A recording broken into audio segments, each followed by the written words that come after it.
السلام علیکم، میں ہوں نور العارفین صدیقی اور آپ دیکھ رہے ہیں آمنے سامنے۔ 27ویں ترمیم کے خلاف اپوزیشن کی آہو بکا احتجاج کا سلسلہ جاری ہے۔ آج پارلیمنٹ ہاؤس کے باہر بھی ایک محفل ہائے ہو منعقد ہوئی ہے، تقاریر ہوئی ہیں، احتجاج رجسٹر کرانے کے لیے کچھ نعرے بازیاں وغیرہ فرمائی گئی ہیں۔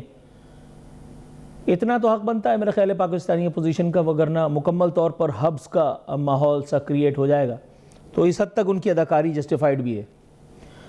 اپوزیشن نے جمعہ 21 نومبر کو یوم سیاہ منانے کا اعلان فرما دیا ہے، اور اپوزیشن کو لگتا ہے کہ ان کا یوم سیاہ، وہ جو سیاہی ان کی قسمت پہ چھائی ہوئی ہے، اس کے تدارک میں کامیاب ہو جائے گی، ایسا اپوزیشن کو لگتا ہے۔ کچھ اہم نکات آج کے احتجاج سے اخذ کردہ میں پہلے آپ کی خدمت میں گوش گزار کر دوں۔ بتایا گیا ہے کہ جمعے کی نماز میں ترمیم کے بعد ہونے والی صورتحال کا جائزہ لے کر کے پھر اس کی مذمت کی جائے گی۔ مذمت اس حد تک تو ٹھیک ہے کہ جب تک آپ کی مرمت نہیں ہوتی، اب یہ آپ کے اوپر ہے کہ آپ یہ فضا پیدا ہونے دیتے ہیں یا نہیں۔ محمود اچکزئی صاحب فرما رہے ہیں کہ ہمارا قانون ہر اس چیز کی مخالفت کرتا ہے جو اسلام کے خلاف ہو۔ اچھا لگا محمود اچکزئی کے منہ سے اسلام کا نام سننا۔ تحریک تحفظ آئین پاکستان مجلس وحدت المسلمین کے سربراہ سینیٹر علامہ Raja Nasir Abbas, P T I secretary general Salman Akram Raja, قومی اسمبلی کے سابق اسپیکر اسد قیصر، دیگر مظاہرین کے ہمراہ وہاں موجود بھی تھے، اور انہوں نے ایک پلائی کارڈز اور بینرز وغیرہ اٹھا رکھے تھے جن پر آمریت مرد آباد، جمہوریت زندہ آباد، 27ویں ترمیم مسترد اور عدلیہ کی غلامی عوام کی غلامی ہے کے نعرے درج تھے۔ اپوزیشن کا فرمانا تھا کہ متفقہ آئین کو متنازع بنا دیا گیا ہے، پاکستان کی سالمیت پر حملہ ہو رہا ہے، آئین کی روح پر حملہ کر دیا گیا ہے، اب اگر حکومت اسرائیل کو بھی تسلیم کر لے تو انہیں کون پوچھے گا۔ جناب حبیب جالب کو ایک مرتبہ پھر زحمت دی گئی ہے، ایسے دستور کو صبح بے نور کو، لیکن اس سے زیادہ پرلطف بات کچھ اور بھی ہے۔ شیخ رشید پارٹ 2 انہوں نے ایک خوبصورت سا بیان داغا ہے جو پاکستان کی سیاست کو، پاکستانی سیاست کی بدصورتیوں کا مکمل طور پر عکاس بھی ہے، اور انگوٹھا لگا کر کے اپنے آپ کو جمہوریت کی فصل بتانے والوں کو ان کی شکل بھی ان کے آئینے میں دکھا رہا ہے۔ فیصل واوڈا صاحب کہہ رہے ہیں کہ آصف زرداری سیاسی چال کے بڑے کھلاڑی ہیں، تبصرہ اس پہ نہیں کرتے میرے خیال ہے۔ آگے انہوں نے کہا کہ بلاول بھٹو زرداری کے پاس وزیر اعظم بننے کا یہ بہترین موقع ہے۔ ناقدین کا کہنا ہے کہ اگر بلاول کو اب بھی وزیر اعظم نہ بنائیں گے تو کب بنائیں گے؟ اتنی محنت کے بعد محنت کا اجر تو بنتا ہے، اور ویسے بھی فرمان نبوی ہے کہ آجر جو ہے وہ اجیر، اس کو اجرت اس وقت تک مل جانی چاہیے تو اس کا پسینہ خشک نہ ہو۔ تو یہاں تو آپ سمجھ رہے ہوں گے کہ معاملات کہاں جا رہے ہیں۔ ویسے بلاول بھٹو صاحب کا بھی ایک بیان سامنے آیا، انہوں نے کہا 28ویں ترمیم چل پڑی ہے، بہت جلد اسمبلی میں آ جائے گی۔ سر 28ویں ہو یا 128ویں، اللہ کا شکر ہے ثم الحمدللہ، نہ عوام پاکستان کو پہلے کچھ ملا ہے اور نہ انشاءاللہ آگے کچھ ملے گا، بس نصیب میں آئیں گے وہی چند لالی پاپس، ہم کر دیں گے، ہم دیکھ رہے ہیں، اور ہم انشاءاللہ تعالی جمہوریت کی روح کے مطابق کریں گے، نہ پہلے کسی نے کیا اور نہ آئندہ کوئی کرے گا، کیونکہ عوام کسی کے ایجنڈے میں ہے ہی نہیں۔ بلاول صاحب مزید کہہ رہے ہیں کہ سب ایک پیج پر ہیں۔ اب یہ معاملہ یہاں پہ ذرا تھوڑا سا گڑبڑا گیا ہے، بلاول صاحب کو شاید بھول گیا ہے، ماضی قریب کی بات ہے کہ جب سب ایک پیج پہ تھے، لیکن اس کے بعد پیج جس بری طرح سے پھٹا ہے، اوہو، ایک ادھر گیا اور ایک ادھر گیا ہے۔ اب یہ اس پیج کا کیا اثر ہوگا، یہ تو کتاب پڑھنے لکھنے اور سننے والے ہی بتائیں گے، میں اس پر اپنی رائے محفوظ رکھتا ہوں۔ اپنے مہمانوں سے آپ کا تعارف کرا دیتا ہوں، میرے ساتھ اسٹوڈیوز میں تشریف فرمائیں راجہ خلیق الزمان انصاری صاحب، ترجمان پاکستان مسلم لیگ نون کے سندھ کے اہم رہنما ہیں۔ ساتھ ہی ساتھ ہمیں جوائن کریں گے ملک شفقت عباس آوان صاحب، آپ ایم این اے تحریک انصاف کے۔ اسی کے ساتھ ساتھ سینیٹر سمد علی صاحب، سینئر رہنما پاکستان پیپلز پارٹی کے، وہ بھی ہمیں تھوڑی دیر میں جوائن فرما لیں گے۔ لیکن چونکہ اسٹوڈیوز میں میرے پاس موجود ہیں راجہ انصاری صاحب، ہم انہی کی طرف جاتے ہیں۔ سر السلام علیکم. وعلیکم السلام. تھینکس فار ارائیول سر. آپ نے اپنی مصروفیت کے باوجود ہمارے پروگرام میں شرکت کی زحمت گوارا کی سر. لیکن سوال تو بنتا ہے, 27ویں ترمیم جس پر مونچھوں کو تاؤ دیا جا رہا ہے, کل طلال چودھری نے کہا ہے کہ اوکے کی رپورٹ ہے الحمدللہ. کل میں نے یہ بھی پوچھا ہے کہ طلال چودھری آج کل کس سیارے پہ رہتے ہیں, کیونکہ جیسے ہی حکمراں بنتا ہے سیاستدان ویسے ہی اس کا دماغ عرش مولا پہ چلے جاتا ہے.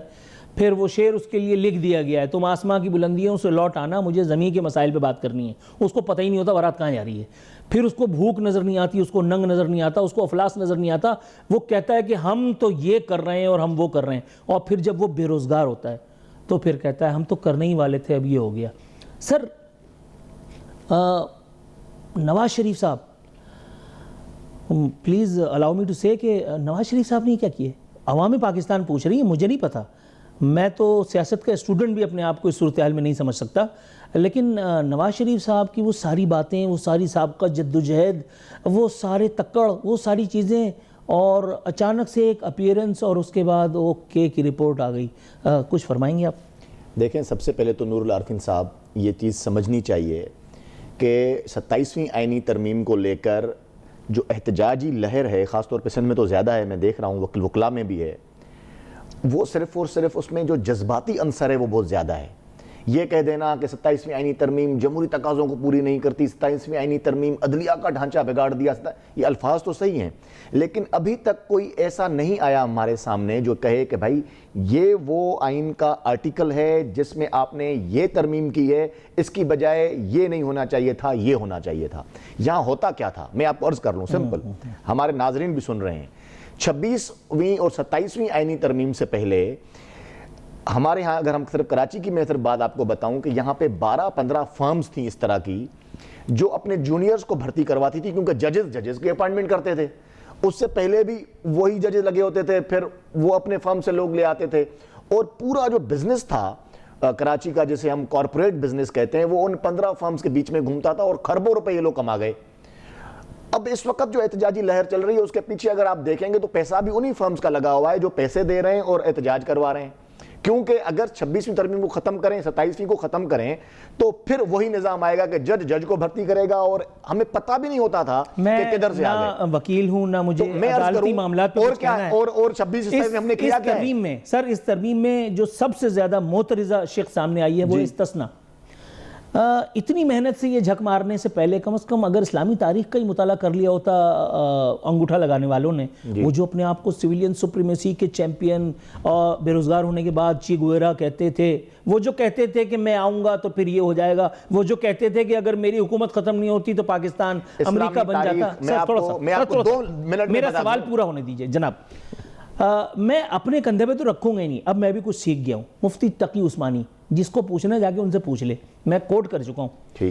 تقی عثمانی صاحب کو لگتا ہے یہ کام عین غیر شرعی ہے, یہ کام اسلام کی روح کے منافی ہے. اب میں اس کو الیبریٹ کر رہا ہوں. سر ہمارے چاروں خلفائے راشدین کے زمانے میں جب کبھی بھی حضرت عمر پہ آبجیکشن کسی نے کیا یا کوئی معاملہ آیا, حضرت علی پہ کسی نے اعتراض کیا اور وہ معاملہ عدالت میں گیا, اور آپ نے تو اپنے آپ کو سرنڈر کیا عدالت کی ول کے سامنے اور آپ پیش ہو گئے.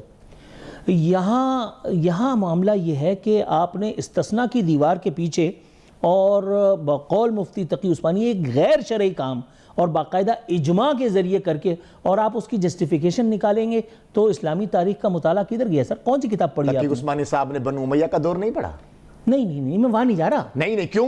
وہ اسلامی تاریخ نہیں ہے. نہیں, میں چاروں خلفائے راشدین تک محدود ہوں. عثمانی صاحب کا پورا بنو امیہ کی بات کو اگر آپ کوٹ کریں گے تو پھر بات بہت آگے کتابیں کدھر جائیں گی. نہیں سر, تو تقی عثمانی صاحب کو پروٹوکول اسلام کی پٹی نہ پڑھائے نا ہمیں. سر پروٹوکول آپ میں نے تھوڑی, جو ہمیں اسلام کی پٹی پڑھا رہا ہے جناب انہی کو دے رہا ہوں کہ پھر بتاؤ نا, بتاؤ کہ تمہارا حجاج بن یوسف کیا کرتا رہا ہے, کیا اس کو استثناء نہیں تھی؟ بولو حجاج بن یوسف جہنمی ہے, بولو.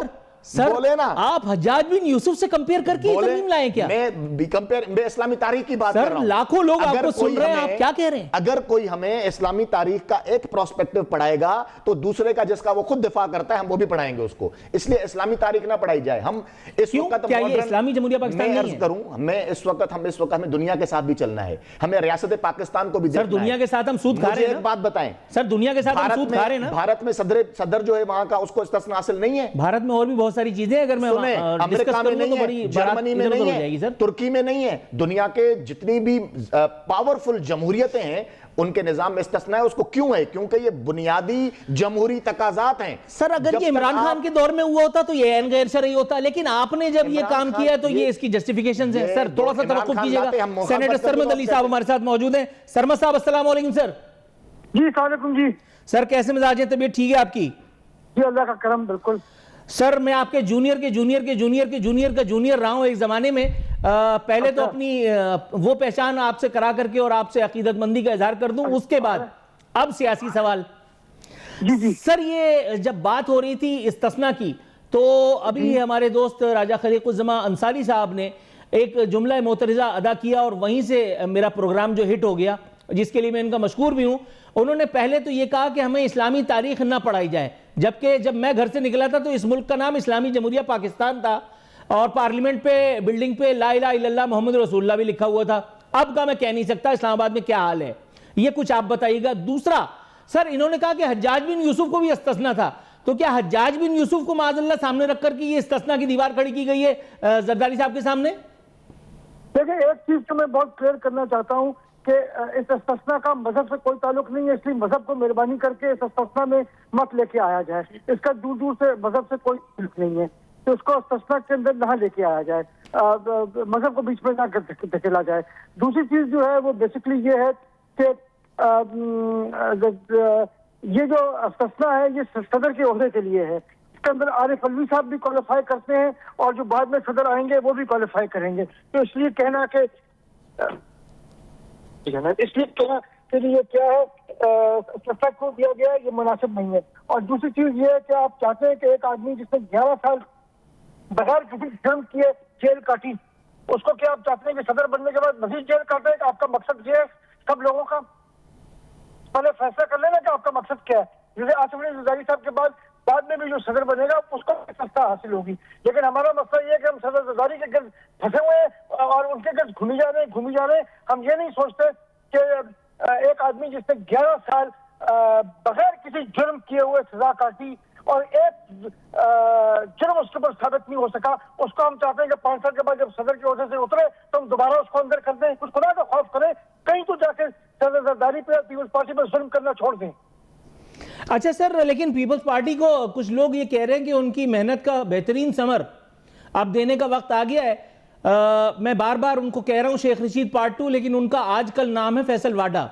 انہوں نے کہا ہے کہ بلاول صاحب کے پاس وزیر اعظم بننے کا یہ بہترین موقع ہے. تو کچھ ناقدین جو ہیں وہ 27ویں ترمیم پر جتنی محنت کی گئی ہے اس کو اس کے اجر سے جوڑ رہے ہیں. آپ تردید یا تصدیق فرما دیجئے. سر دیکھیں اس کا کوئی ایک تو جو فیصل والا صاحب نے کہا ہے وہ مجھ سے بہتر وہ خود اس کا جواب دے سکتے ہیں کہ انہوں نے یہ کس طرح میں کہا. دوسری بات یہ ہے کہ اگر کوئی آدمی اس ملک میں کوالیفائی کرتا ہے وزیر اعظم بننے کا میرے خیال میں, اور تو وہ بیسکلی وہ ہوگا جس کو عوام منتخب کریں گے. اور مجھے قطعی امید ہے کہ چیئرمین بلاول بھٹو زرداری کو اگلے ٹینیور کے لیے عوام وزیر اعظم یقیناً منتخب کریں گے. مجھے اس میں کوئی دو رائے نظر نہیں آتی. جس طریقے سے چیئرمین بلاول بھٹو زرداری پاکستان کا مقدمہ بین الاقوامی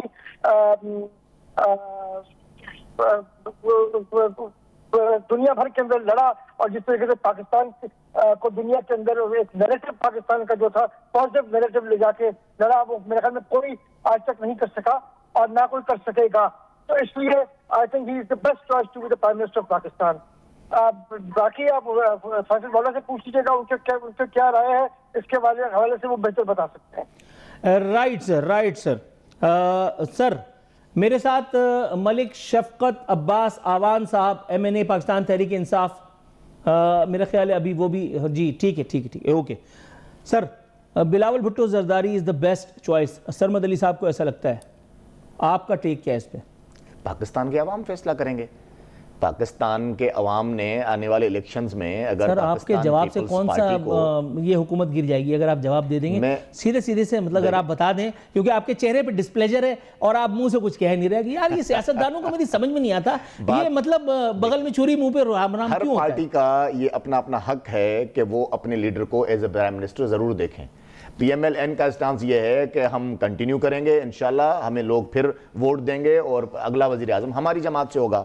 اور اگر لوگوں نے سمجھا کہ نہیں لوگ میجورٹی میں ووٹ کرتے ہیں پاکستان پیپلز پارٹی کو، تو پاکستان پیپلز پارٹی کا وزیر اعظم بن جائے. ہم جمہوریت کا احترام کرتے ہوئے جو ہے وہ اس کو ضرور ایکسیپٹ کریں گے. ہو سکتا ہے کہ پھر کولیشن گورنمنٹ بنے، لیکن یہ ہو سکتا ہے. لیکن میں یہ کہہ رہا ہوں کہ ہمیں ایز اے پولیٹیکل پارٹی ہم سمجھتے ہیں کہ ہماری جو پرفارمنس بیسڈ پولیٹکس ہے اس کو دیکھتے ہوئے لوگ ہمیں ایک دفعہ پھر ووٹ دیں گے اور اگلا وزیر اعظم بھی مسلم لیگ نون سے ہوگا، جس کا فیصلہ خود میاں محمد نواز شریف صاحب کریں گے. سر اگلا وزیر اعظم کون ہو سکتا ہے اگر نون لیگ سے ہی ہوا؟ دیکھیں شہباز صاحب بھی کنٹینیو کر سکتے ہیں، مریم نواز شریف صاحبہ جس طرح کر رہی ہیں ان کی بھی ہو سکتی ہے. تو نیا نواز شریف کا فیصلہ ہوگا. اس سے پہلے بھی جتنے وزیر اعظم مسلم لیگ نون کے بنے ان کے فیصلہ میاں نواز شریف صاحب نے کیا، اور آنے والے وزرائے اعظم کا فیصلہ بھی میاں نواز شریف صاحب کریں گے. ہماری تو خواہش ہے کہ میاں نواز شریف صاحب ایک بار پھر اس ملک کے وزیر اعظم بنے، کیونکہ بہت سے لوگ میاں نواز شریف صاحب کو وزیر اعظم دیکھنا چاہتے ہیں.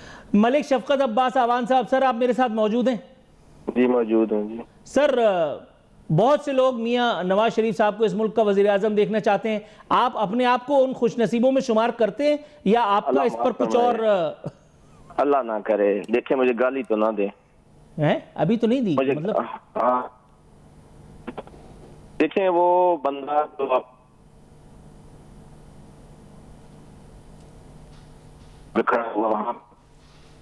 سر آپ کی آواز مجھے صاف سنائی نہیں دے رہی ہے، سوال بڑے مزے کا ہے، اگر جواب بھی لاؤڈ اینڈ کلیئر آئے تو مزہ آئے گا. ذرا اس بندے کی آپ بات کر رہے ہیں کہ اس کو وزیر اعظم دیکھنا چاہتے ہیں جس پارٹی کو پوری طرح پاکستان کے لوگوں نے بھائی ان کی آواز درست کرو. سر تھوڑا سا توقف کی استدعا ہے، میں آپ کے پاس آتا ہوں آپ کی آواز جب تک بہتر ہوتی ہے. سرمد صاحب ہمارے ساتھ موجود ہیں؟ سرمد صاحب، حضور والا چیئرمین پیپلز پارٹی نے گورنر پنجاب سے بھی ملاقات فرمائی ہے. حضور والا سر وہ کہہ رہے ہیں کہ 28ویں ترمیم بھی جو ہے وہ بہت جلد اسمبلی میں آ رہی ہے. سر اس ترمیم سے بھی خدا نخواستہ عوام پاکستان کا کوئی لینا دینا ہوگا یا اس بار بھی ہم کف افسوس ہی ملتے ہوئے رہ جائیں گے؟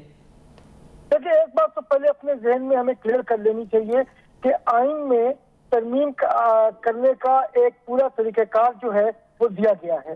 اگر تو اس طریقہ کار سے ہٹ کے کوئی ترمیم کی جائے تو آپ یہ بات کر سکتے ہیں، لیکن اگر اس سے ہٹ کے نہیں کی گئی اور اس طریقہ کار کے عین مطابق کی گئی ہے تو مجھے سمجھ نہیں آتی ہم یہ کیوں یہ اس قسم کی باتیں کر رہے ہیں. نمبر ایک.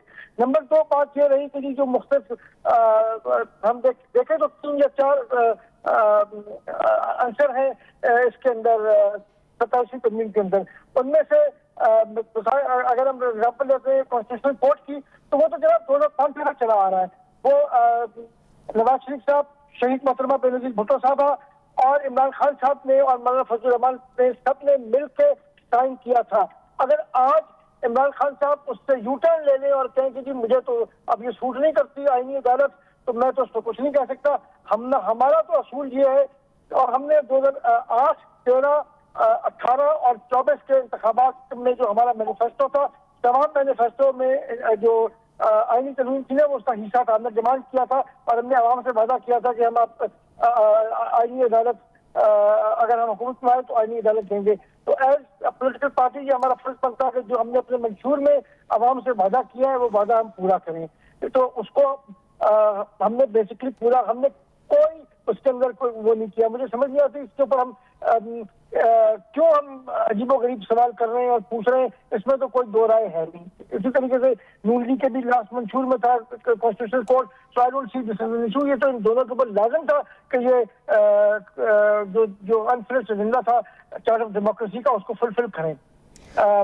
باقی کچھ ترامیم کی گئی ہیں، وہ ترامیم جو ہیں اس کے اوپر پی ٹی آئی نے نہ تو قومی اسمبلی میں کوئی احتجاج کیا ہے نہ انہوں نے کوئی احتجاج اس کے اوپر سینٹ میں کیا. میں سینٹ کی تمام جس دن پیش ہوئی 2 دفعہ سینٹ میں جب گفتگو ہوئی تو اس کے اوپر کوئی بات ہی نہیں کی. ٹھیک ہے. انہوں نے بات کی آئینی عدالت کے اوپر, ٹھیک ہے, تو آئینی عدالت کے اوپر بات ہو گئی. استثنا کے اوپر بات کی, وہ میں آلریڈی آپ کے ساتھ بات کر چکا ہوں. اب میں بتا چکا ہوں کہ جی میرا پوائنٹ آف ویو استثنا کے حوالے سے کیا ہے, اور یہ کہ مطلب آپ لوگوں کی خواہشات کے مطابق تو نہیں ہو سکتا نا, کہ اگر آپ کی خواہش ہے کہ پھر خدا نخواستہ زرداری صاحب کو آپ سزا دیں, تو آپ کی خواہش کے مطابق تو نہیں ہو سکتا. ٹھیک ہے. رائٹ سر سرمد صاحب بہت بہت مشکور ہیں آپ کے کہ آپ نے اپنا قیمتی وقت ہمیں عنایت کیا. ناظرین, مہمان ہمارے ساتھ موجود ہیں, لیکن یہاں ایک کمرشل بریک کی کال آ گئی ہے. بریک کے بعد دوبارہ حاضر ہوتے ہیں.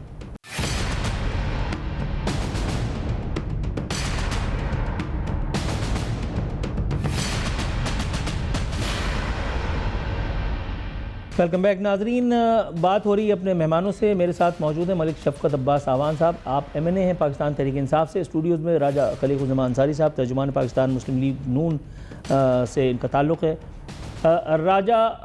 ملک شفقت عباس آوان صاحب, سر آپ کو امید ہے میری آواز صاف سنائی دے رہی ہوگی. میں آپ سے یہ پوچھنا چاہ رہا تھا حضور والا کہ ابھی بریک پر جانے سے پہلے ہماری گفتگو ہو رہی تھی, فیصل واڈا صاحب نے پیشن گوئی کی ہے کہ بلاول بھٹو صاحب کے پاس ہی وزیر اعظم بننے کا بہترین موقع ہے. میرے مہمان راجہ خلیق الزمان انصاری صاحب نے کہا ہے کہ محترمہ مریم نواز صاحبہ بھی جو ہیں وہ اس ریس میں ہیں. سر آپ کے پاس بھی کوئی نام اگر ہو تو پلیز شیئر کیجئے, یا آپ انہی دونوں ناموں میں سے کسی ایک کے ساتھ جائیں گے؟ یہ بہتی گنگا ہے جس میں جو مرضی ہاتھ دھو لے. ملک میں اس وقت نہ کوئی آئین ہے نہ قانون ہے, ہے اس کے علاوہ سیدھا مرشلہ لگ. تو اگر 17 سیٹوں کے ساتھ شہباز شریف بن سکتے ہیں ملک کے وزیر اعظم, تو ان کی بھی 20 کے قریب سیٹیں ہیں یا 18-20 پیپلز پارٹی کی, تو بلاول کیوں نہیں بن سکتا؟ مجھے یہ بتائیں. اس سے تو زیادہ ایک آدھ سیٹ ہے میرے خیال میں شریف سے بلاول کی. تو یہاں پہ کوئی بھی بن, یہاں پہ سے تھوڑا کسی نے بن کچھ نیا لائیں, یہ لوگ نہیں سنتے, ابھی کچھ نیا لے کے آئیں ڈنڈے کے زور پہ بھائی, تو وہ ڈنڈے کے زور پہ جو جس کو مندی بنا لے. سر یہ تو میرا خیال ہے آپ بدگمانی پالے بیٹھے ہیں. یہاں تو جمہوریت ہے اور ایک باقاعدہ منتخب حکومت. کہاں پہ جمہوریت ہے سر؟ یہ راجہ خلیق الزمان انصاری صاحب ابھی تو یہی بتا رہے تھے پروگرام میں. میرے بھائی, آپ نے 27ویں ترمیم کے بعد جمہوریت کا جنازہ نکال دیا ملک سے. اس وقت ملک شدید قسم کے امریت میں چل رہا ہے, اور جمہوریت ہوا کرتی تھی کبھی, ہم بھی سنا کرتے تھے. اس وقت تو مذاق تو نہ کریں نا کہ ملک میں جمہوریت ہے. آپ نے تو اپنے سارے ہاتھ کاٹ کے دے دیے ہیں, اور 243, 248 اور ساری عمر کی امیونٹی کچھ نہیں رہ گیا پارلیمنٹ کے پاس. سر لیکن امیونٹی پہ تو ہمارے ساتھ ابھی سینیٹر سرمد علی صاحب تھے, وہ تو کہہ رہے تھے کہ اس میں آپ اسلام کو گھسانے کی کوشش نہ کریں. راجہ خلیق الزمان انصاری صاحب نے بھی نہیں, اسلام تو ہم گھسائیں گے, اس لیے کہ یہ اسلامی جمہوریہ پاکستان ہے. میرا موقف بھی یہی تھا, لیکن میری بات سنیں, سنا ہے کہ پاسپورٹ پہ انہوں نے اسلامی جمہوریہ پاکستان, یا تو پھر اس کو کہیں. سر آپ کی آواز کٹ گئی, دوبارہ کہیے گا. پاسپورٹ پہ کیا؟ مجھے میرے سننے میں آیا کہ پاسپورٹ میں اسلامی جمہوریہ پاکستان لکھا جاتا تھا پاسپورٹ پہ, وہاں پہ اب نہیں لکھا جا رہا کچھ دنوں سے. خواہش ہے تمہاری, ایسا ہے نہیں. اچھا بات تو سنیں, اپنی لینگویج ان کو کہیں ٹھیک کریں. اچھا, دوسری بات یہ ہے کہ جمہوریت اور ان کا کیا تعلق ہے؟ اسلام کو گالی دو, وہ پاکستان کو گالی دو, افواج کو گالی دو. میں اپنی زبان کا ختم ہو جائے پھر میں آپ کی طرف آتا ہوں. جی ان کا جواب او مسٹر, میری بات سننے. میرے اللہ تم او بولو وہ صحیح ہے, میں تم بھی نہ بولوں, یہ اخلاقیات ہے. تم او بولو تو ٹھیک ہے, میں تم بھی نہ بولوں, یہ اخلاقیات ہے, یہ تمہاری اخلاقیات ہے. شفقت صاحب سر آپ اپنا جملہ کمپلیٹ کیجئے. سر راجہ صاحب نہیں کرو, اوے تو کرو گے, میں 14 طبق روشن کر دوں گا. ابھی ادھر کیا طبق روشن کرو گے تم؟ ہاں جی شفقت صاحب آپ اپنی بات کمپلیٹ کریں. نہیں کرو اوے تو, اب اوے تو نہیں کرنا, بتا رہا ہوں میں. اور تم بھی نہ کرنا. میں تو کی نہیں نا سر. شفقت صاحب پہلے تم نے تم کہا ہے, ٹھیک ہے, تو تم نہیں ہو کیا؟ ارے سر تم کیا ہو؟ سر ان کا جملہ آنے دیں, سر ان کا جملہ آنے دیں. جی شفقت صاحب بات ختم, تم ہو, میں ہوں, بات ختم ہو گئی. اچھا چلیں آگے بڑھتے ہیں یار, چھوڑیں اس کو. پاسپورٹ والی بات پہلے کلیریفائی کریں پھر اس کے بعد پاسپورٹ پہ اسلامی جمہوریہ پاکستان لکھا ہوا ہے. شفقت صاحب میں آپ کی طرف آ رہا ہوں سر، تھوڑا سا توقف. جی دیکھیں پاسپورٹ پہ اسلامی جمہوریہ پاکستان بھی لکھا ہوا ہے، اور یہ پاسپورٹ تمام ممالک کے لیے کارگر ہے سوائے اسرائیل کے، یہ بھی لکھا ہوا ہے. یہ ان کی خام خیالی ہے.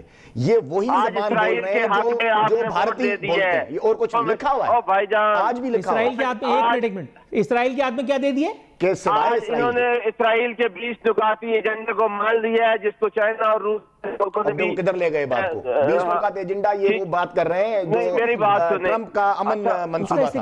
ہم دیکھیں اس سے کیا تعلق ہے، وہی تو میں کہہ رہا ہوں. جی سر آپ اپنی بات ذرا کیجئے، شاید ہم بھی سمجھ پائیں. میں صرف یہ کہہ رہا ہوں کہ امیونٹی کے بارے میں میرے اللہ قرآن پاک میں فرماتا ہے کہ ہر بندہ اللہ کے آگے جواب دے ہے، صرف اللہ کسی کے جواب دے نہیں ہے. اور نبی کریم صلی اللہ علیہ وسلم نے فرمایا کہ میری بیٹی فاطمہ بھی ہاتھ کا میں کاٹ دیتا اگر چوری کرتے ہوئے پکڑی جاتی. تو یہ زمینی خدا نہ بنائیں، یہ ایک ہی اللہ ہے اور اس کو امیونٹی ہے. یہ زمینی خداؤں کو کوئی امیونٹی نہیں ہے جو انہوں نے دے دی ہے. اور اسلام کا ہم نام لیں گے کیونکہ یہ اسلامی جمہوریہ پاکستان ہے. اس کو ہم اسلام کو تو نہیں نکلنے دے سکتے نا، اس سے یہ نکالنے کی بے شک کوشش کریں.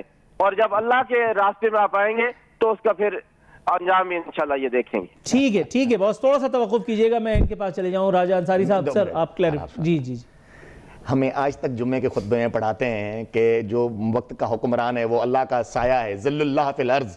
آج تک جمعے کے خطبوں میں ہمیں یہ پڑھاتے ہیں. اب یہ حضرت عمر فاروق نے اٹھ کے جواب دیا تھا کہ یہ دو چادریں کہاں سے آئی ہیں. شفقت صاحب اب ان کا ٹرن ہے. شفقت صاحب اب ان کا ٹرن ہے، اب آپ نے سننا ہے. آپ فون پر ہیں، پھر آپ تو بول ہی نہیں سکیں گے. چھوڑ دینا، ابھی مجھے بات کرنے دیں. میں یہ کہہ رہا ہوں کہ کیا ہمیں یہ اسلام جو آج اسلام، ایک تو پہلی بات یہ ہے کہ بالکل سلمان صاحب نے صحیح کہا کہ ان طرح کی چیزوں کو آپ اسلام سے جوڑیں گے. اسلام واسٹ فیلڈ ہے، اس کی بڑی ہسٹری ہے. آج تک جمعے کے خطبے میں میری مسجد میں بھی پڑھتے ہیں ذل اللہ فی الارض، جو بادشاہ ہے وہ آپ کا جو حکمران ہے وہ اللہ کا سایہ ہے اس زمین پر. آج تک پڑھاتے ہیں. حالانکہ میں نہیں سمجھتا ہوں لیکن پھر بھی وہ پڑھاتے ہیں. اسلام کے اندر ہے، بہت سے بنو امیہ کا پورا دور بڑھا ہوا ہے. تو اس لیے یہ چیزیں کہنا، دیکھیں استثناء سارے لوگوں کو تو استثناء نہیں ہے. سربراہ مملکت کو جو ایک ریاست کا سربراہ ہے اس کو استثناء دیا. صدر کی میں بات کر رہا ہوں. دیکھیں وزیر اعظم کے استثناء کے لیے بھی یہ سفارش کی گئی تھی. پرائم منسٹر نے کہا نہیں، کیونکہ میں ایگزیکٹو کا حصہ ہوں اس لیے مجھے استثناء نہیں ہے، میں استثناء لوں گا بھی نہیں. سر میں ایک بات اس بات کو اپریشیٹ کیا کسی نے کہ پرائم منسٹر نے کہا کہ مجھے استثناء نہیں چاہیے. سر میں ایک بات کچھ عہدے اس طرح کے ہیں جن کے لیے ضروری ہے ریاست کا نظام چلانے کے لیے ضروری ہے. اس لیے ڈیفینڈ کر رہے ہیں کیونکہ آپ کے اتحادیوں نے یہ جھک ماری ہے اور آپ کو یہاں بیٹھ کر کے یہ ہیٹ فیس کرنے پڑ رہی ہے. نہیں ایسی بات نہیں. وزیر اعظم صاحب نے استثناء مسترد کر دیا. بالکل میں نے اپنے شو میں اس دن فتوے میں یہ بات رجسٹر کی تھی. آپ نے بالکل درست نقطہ اٹھایا، یہاں تک تو ٹھیک ہے. لیکن جناب والا اگر استثناء واقعی اتنی خوبصورت، اتنی ہی جامع، اتنی بہترین چیز ہوتی تو نون لیگ کے 3 ادوار ہم نے دیکھے تھے. کسی دور میں نواز شریف صاحب کو، شہباز شریف صاحب کو، آپ کو اور اتنے بڑے بڑے دانا انٹیلیکچوئل آپ کی پارٹی میں موجود ہیں، ان کو تو یہ خیال آ ہی گیا ہوتا. اس کا مطلب ہے کہ یہ ایسا نہیں ہے جیسا پریزنٹ کیا جا رہا ہے. آپ صرف ڈیفینڈ کر رہے ہیں. وہ بھی سر جان ایلیا یاد آ رہا ہے نا، مطلب آپ سمجھ لیں روح ہے. ہاں کیوں نہیں سر. اب فقط عادتوں کی ورزش ہے، روح شامل نہیں شکایت میں. آپ کے الفاظ ساتھ نہیں دے رہے ہیں اس ڈیفنس کا جو آپ فرما رہے ہیں. یا تو ہاتھ کھڑے کر دیں، اور یہ بہت اچھا طریقہ ہے. سر آپ اس گناہ میں کیوں اپنا بلا وجہ کندھا دے رہے ہیں؟ میں دیکھیں بات سنیں، میرے پاس دلیل اس کا یہ ہے کہ وقت گزرنے کے، اگر ٹھیک ہے ہم نے پہلے نہیں کیا، صحیح آپ بالکل درست فرما رہے ہیں، اس وقت ہم نے ضرورت محسوس نہیں کی. وقت گزرنے کے ساتھ آپ کو دنیا کے ساتھ کمپیٹ بھی کرنا ہوتا ہے، دنیا کے ساتھ چلنا بھی ہوتا ہے. یہ ارتقائی عمل ہے بنیادی طور پر. اس وقت جب ہم دیکھ رہے ہیں کہ دنیا کی مضبوط جمہوریتوں میں سربراہ مملکت کو استثناء حاصل ہے، ہم نے بھی اپنے سربراہ مملکت کو استثناء دیا ہے. اور یہ کسی شخصیت کے لیے تو نہیں ہے، یہ تو عہدے کے لیے ہے. بھارت میں، میں نے پہلے عرض کیا، بھارت ہے، امریکہ ہے، فرانس ہے، جرمنی ہے، ترکی ہے. شفقت صاحب کے پاس جاتے ہیں. جی شفقت صاحب اب آپ اپنا نقطہ رکھیے. میں ان کا استثناء درست مانوں گا. پوری دنیا میں سے مجھے ایک مثال دے دیں کہ لائف ٹائم امیونٹی کسی کو حاصل ہے، میں ان کی بات درست سمجھ لوں گا. بے شک ان اسلامک چیز ہے یہ، پھر بھی میں مان لوں گا.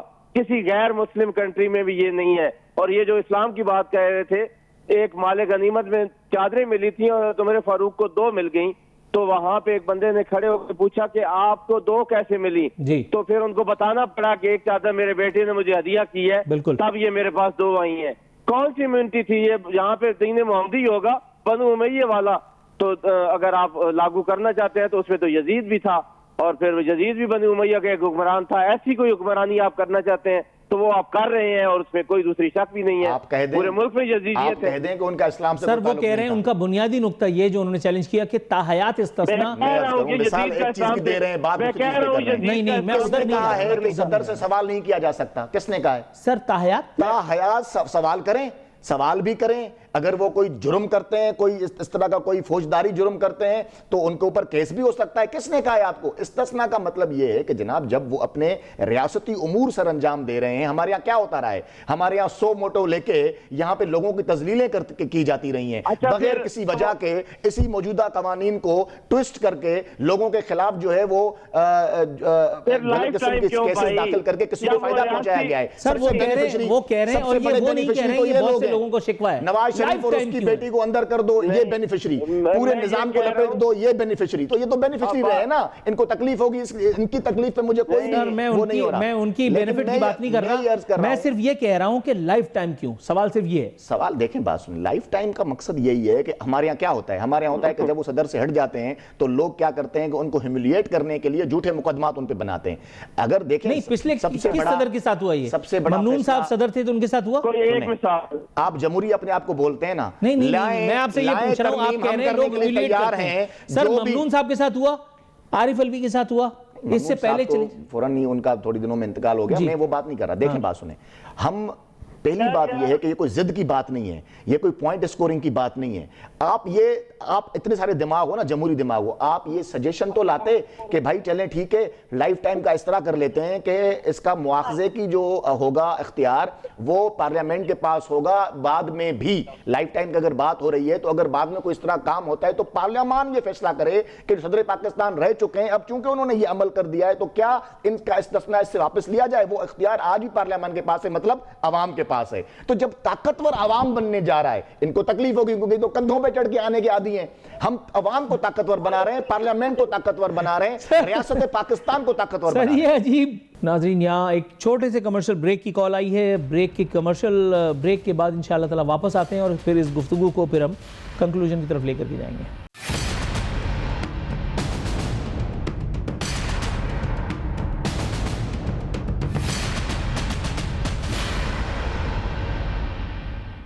ویلکم بیک ناظرین. بس اپنی گفتگو کو سمیٹنے کے لیے دوبارہ حاضر ہوئے ہیں. یہاں جو گفتگو ہوئی ہے 27ویں ترمیم کے حوالے سے وہ اب تک آپ نے ملاحظہ کی. سر 27ویں ترمیم کے حوالے سے سوشل میڈیا پہ ایک بڑا زبردست سا ایک نمونہ مجھے ملا ہے. اچھا لکھا ہے 27ویں ترمیم 27ویں شب کی طرح ہے، تمام برے اعمال معاف ہو جاتے ہیں. کیا کہیں گے؟ میم بڑا اچھا ہے، اس پہ ہنسی ضرور آ سکتی ہے لیکن حقیقت میں آپ کو بتاؤں 27ویں آئینی ترمیم آپ دیکھ لیں، دنیا کے جتنے بھی ترقی یافتہ ممالک اور جمہوری ممالک ہیں، ہم نے اپنے آپ کو کوشش کی ہے کہ ان کی صف میں لا کھڑا کریں آئین کے حد تک کم سے کم، تاکہ وہ تمام چیزیں جو ماضی میں برائیاں اس سماج میں ہوتی رہی ہیں، عدلیہ کو لے کر، ہمارے اداروں کو لے کر جس طرح ہیوملیٹ کیا گیا ہے اداروں کے سربراہان کو، وزرائے اعظموں کو. ابھی دیکھیں اس میں 100 موٹو کا ہم نے اختیار واپس لیا ہے. یہ مجھے بتائیں یہ مس یوز نہیں ہوتا رہا؟ جو چیزیں اس پاکستان میں آئین کے اندر شامل تھیں اور اس کو مس یوز کیا گیا ہے، ہم نے ان کے راستے روکے ہیں. اور راستہ روک کر ایسے نہیں کیا کہ اپنی ذات کو کوئی فائدہ پہنچایا. ہم نے وہ راستہ روک کے، ان تمام ایڈونچرز کا راستہ روک کے ہم نے پاکستان کے جمہوریت کو جلا بخشی ہے. ہم چاہتے ہیں کہ پارلیمان کی بالادستی قائم رہے، ہم چاہتے ہیں کہ جمہوری ادارے مضبوط ہوں. اور اس کے اندر آپ دیکھیں کہ جو بنیادی اختیارات کا جو مالک پورے اس سسٹم کے اندر ہے وہ وزیر اعظم ہوتا ہے، جس کے پاس اختیارات ہیں، جو آپ کے ایگزیکٹو کا میں سمجھتا ہوں سربراہ ہے. تو جو انتظامیہ کا سربراہ ہے، ایگزیکٹو ہے، اس کو استثناء حاصل نہیں ہے. اور یہی جمہوریت کا اصل جو ہے وہ روح ہے کہ آپ جو ہے اپنے آپ کو اکاؤنٹیبلٹی کے لیے بھی پیش کر رہے ہیں اور جمہوریت کے اس گلدستے میں جمہوریت کے اس گلدستے میں جو سب سے بنیادی سگنیفیکنٹ اکائی ہے اس کو جمہور کہتے ہیں، جو عوام ہیں اور ان کی سفرنگز ابھی تک کم ہونے میں نہیں آ رہی. یہ ترمیم وہ ترمیم، اس کے بیچ میں عوامی ترمیم کبھی آ پائے، اسی ایک امید کے ساتھ ناظرین یہاں پروگرام کو وائنڈ اپ کرتے ہیں. اپنا خیال رکھیے گا. کل انشاءاللہ بشرط زندگی حاضر خدمت ہوتے ہیں. فی امان اللہ.